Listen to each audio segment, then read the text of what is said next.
Assalamu алейкум, Талас тургундары. Участок сатыкка чыкты, участок.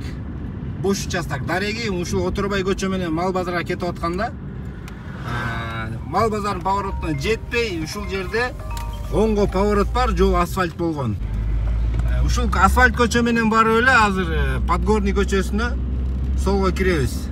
Видеодон алыстабай туруңуздар, туугандар, биздин видеолорго лайк басып, колдоп туруңуздар. Жана ошондой эле жакындарыңыздарга, группаларга, чаттарга жөнөтүп коюңуздар.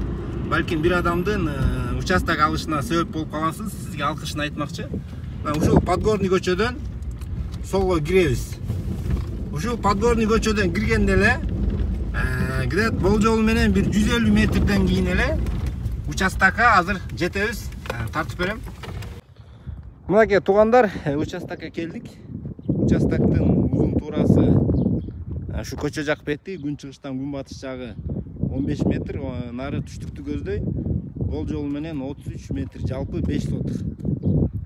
Ушул участок сатыкка чыкты. Өрүктөр бар экен, өрүктөр тигилген. Тегерек четин караңыздар, жакшы тамдар түшкөн экен, мынакей ушундай чоң-чоң этаж тамдар.